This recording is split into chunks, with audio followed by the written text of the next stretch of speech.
एक बार पुनः आप सभी के समक्ष हिंदी विषय लेकर उपस्थित हूँ। सरस्वती ग्रुप ऑफ कॉलेजेस के इस ऑनलाइन क्लास में आप सभी का हार्दिक स्वागत है।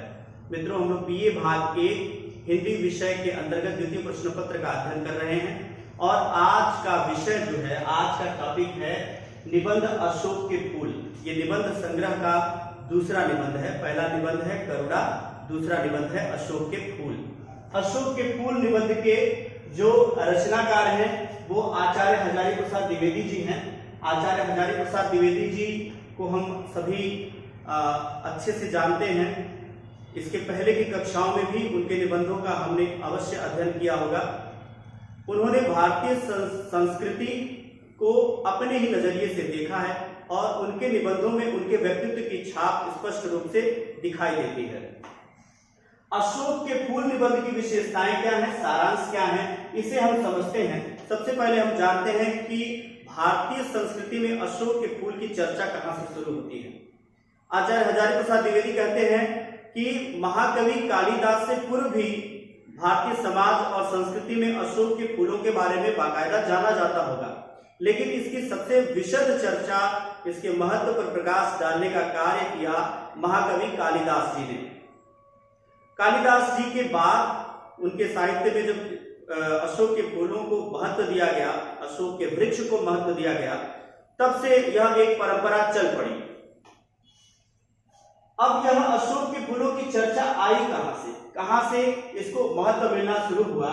कालिदास ने सर्वप्रथम उल्लेख किया, व्यापक इसकी शोभा का वर्णन किया, लेकिन यह देन मानी जाती है आर्यतर सभ्यता की।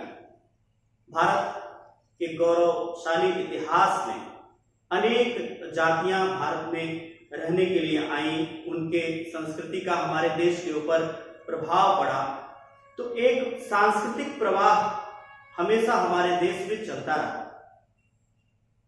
आर्य जो कि उत्तर भारत के विशाल मैदान में समतल भूमि पर निवास करते थे, जहां नदियां थी, सप्तसैंधव प्रदेश से लेकर और गंगा यमुना के दोआब तक। आर्य जातियों के निवास स्थान से नीचे जब दक्षिण की तरफ बढ़ते थे तो विशाल घने जंगलों के बीच भी अनेक दैत्य, दानव और राक्षस संस्कृतियों का निवास था। द्रविड़ क्षेत्र के उस पार विशाल भूभाग पर क्रमशः दैत्य, दानव और राक्षस संस्कृति ने भी अपना रहन सहन, अपनी सत्ता स्थापित की थी। इसी तरह समतल मैदान के ऊपर उत्तर की ओर बढ़ने पर जो हिमालय का क्षेत्र था, उसमें यक्ष, गंधर्व, नाग, किन्नर जैसी जातियां निवास करती थी। आर्यों का टकराव जो था वो मूलतः दैत्य संस्कृति, दानव संस्कृति, असुर संस्कृति, राक्षस संस्कृति से ही था। यक्ष और गंधर्व संस्कृति से आर्य सभ्यता के जो लोग थे उनके बड़े मित्रवत संबंध थे और आर्यों की दृष्टि में ये एक अपदेवता जाति थी। जो यक्ष राज कुबेर की चर्चा आती है, गंधर्व से ही एक शब्द बना है कंदर्प, तो गंधर्व जाति के ही कामदेव माने जाते हैं, उन्हें भी हमारे देव मंडल में बाद में स्थान मिला। तो ऐसी मान्यता है कि जो अशोक का फूल है, अशोक का वृक्ष है, वो आर्यतर सभ्यता की देन है, यानी कि यह आर्यों की खोज नहीं है।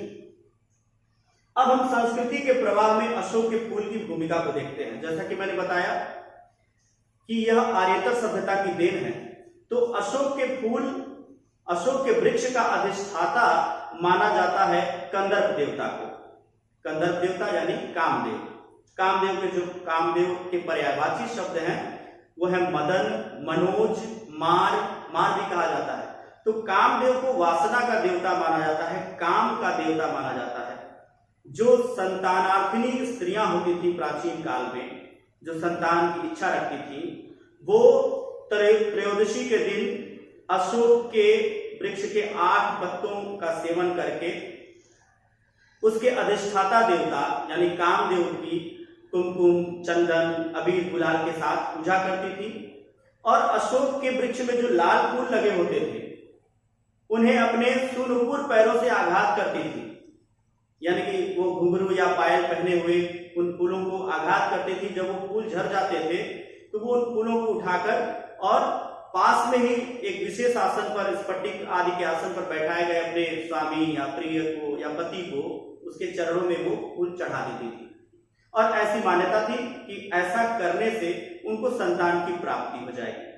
ये पूरा जो उत्सव होता था इसको मदनोत्सव कहा जाता था। तो आचार्य हजारी प्रसाद द्विवेदी उस विशेष संस्कृति को हमारे सामने प्रतिबिंबित करते हुए, हमारे सामने प्रत्यक्ष करते हुए मदनोत्सव की भी चर्चा करते हैं और आगे बताते हैं कि जब बौद्ध धर्म का प्रभाव बढ़ा तो बौद्ध धर्मावलंबियों में जो महात्मा बुद्ध के ऐसे शिष्य रहे, ऐसे भिक्षुक रहे जिन्होंने वैराग्य साध लिया, उन्हीं में एक संप्रदाय बना वज्रयान संप्रदाय।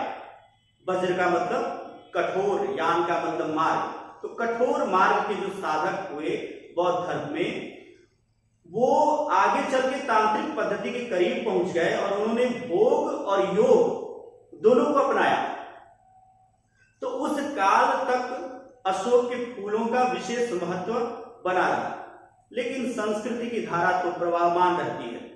तो संस्कृति की यह धारा आगे बढ़ती गई और न जाने कब अशोक के फूलों को, अशोक के वृक्ष को भुला दिया गया।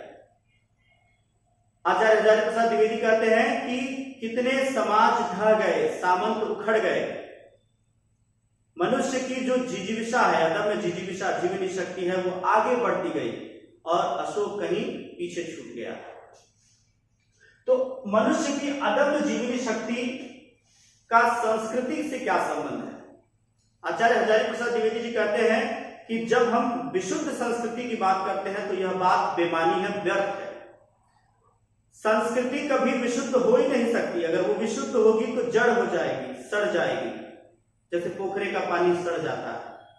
संस्कृति अगर शुद्ध होगी तो किसी भी प्रकार का परिवर्तन नहीं होगा।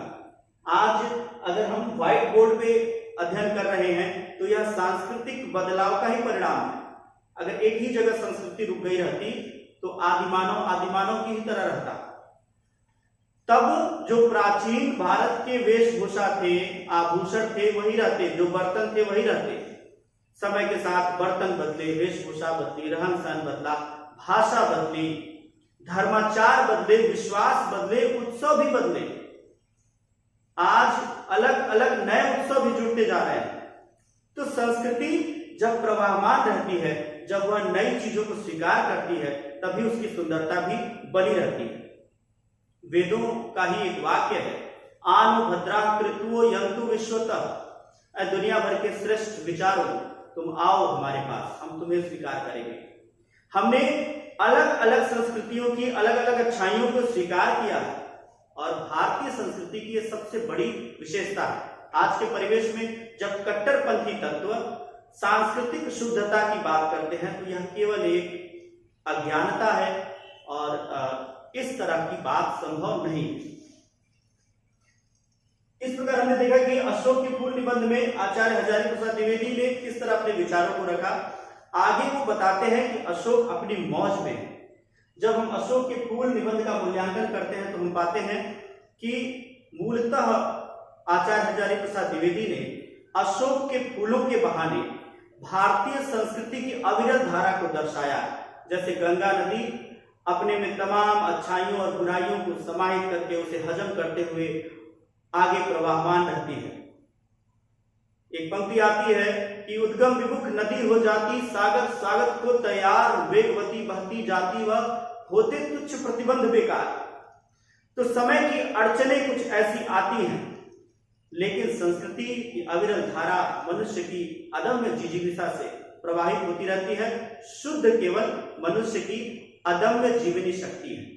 यह निबंध हमारी संस्कृति, हमारे सांस्कृतिक मूल्यों को उजागर करता है और बताता है कि सब कुछ तबाह हो जाएगा, सब कुछ भटक जाएगा, लेकिन मनुष्य की सबसे बड़ी शक्ति जो है वो उम्मीद है और उम्मीद से हर विध्वंस, हर विनाश के बाद हम नए निर्माण करते रहेंगे। संस्कृति जो है वो प्रवाहमान रहेगी। हम लोग आचार्य हजारी प्रसाद द्विवेदी की निबंध शैली को भी समझते हैं, क्योंकि इस पर भी प्रश्न आ सकते हैं। तो सबसे पहली बात आती है आचार्य हजारी प्रसाद द्विवेदी की ऐतिहासिक सांस्कृतिक चेतना की। हमने इस निबंध में देखा कि उन्हें इतिहास और संस्कृति की कितनी विशद जानकारी है। वो मदनोत्सव की बात करते हैं, वो वज्रयानियों की बात करते हैं, वो महाकवि कालिदास की चर्चा करते हैं, वो आर्य और आर्येतर सभ्यताओं की बात करते हैं। तो उन्होंने इतिहास और संस्कृति दोनों को समझा और दोनों के अंतर संबंधों के विषय में उनकी चेतना एकदम जागृत थी। वो एक आत्मव्यंजक निबंधकार है। आत्मव्यंजकता क्या होती है इसको समझिएगा। जब कोई लेखक अपने मन के, अपने व्यक्तित्व के प्रभाव से कोई लेख लिखता है, अपने मन के ही विचारों को वो प्रकट करता है, उस लेख या निबंध में उसके व्यक्तित्व की छाप दिखाई देती है, तो यह निबंध शैली आत्मव्यंजकता कहलाती है। भारतीय संस्कृति में अनन्य आस्था। आचार्य हजारी प्रसाद द्विवेदी के निबंधों में हम देखते हैं कि भारतीय सांस्कृतिक मूल्यों, आदर्शों और भारतीय संस्कृति के प्रवाह में उनकी एकदम अनन्य आस्था है। वो जानते हैं कि भारतीय संस्कृति का वास्तविक रूप क्या है। वो किसी भी संकीर्ण या कुंठित विचारधारा में नहीं पड़ते और एक व्यापक दृष्टिकोण से जो भारतीय संस्कृति का वास्तविक दृष्टिकोण है उसी को वो आगे बढ़ाते हैं। आचार्य हजारी प्रसाद द्विवेदी की गद्य शैली कैसी है? उनके निबंधों के आधार पर हम यह कह सकते हैं कि आचार्य हजारी प्रसाद द्विवेदी की गद्य शैली बहुत ही व्यवहारिक है। जब हम उनके निबंधों को, उनके लेखों को पढ़ते हैं तो और पढ़ने का और गहरे में डूबने का मन करता है। निश्चित रूप से वो ऐसी भाषा का प्रयोग करते हैं जो हमारी आपकी समझ में आए, जो सहज हो, बोधगम्य हो। लेकिन इसके बाद भी उन्होंने अपनी गद्य शैली में संस्कृत निष्ठ शब्दावली का प्रयोग भी किया है। उनकी भाषा शैली कैसी है? हमने आपको बताया कि वो अत्यंत व्यवहारिक भाषा का प्रयोग करते हैं। उनकी गद्य शैली उनकी व्यवहारिक भाषा शैली से ही प्रभावित है और इसीलिए उसमें रोचकता है, सरसता है, एक प्रभावशीलता है, एक प्रवाह है। आचार्य हजारी प्रसाद द्विवेदी हिंदी के सर्वश्रेष्ठ निबंधकारों में से एक माने जा सकते हैं।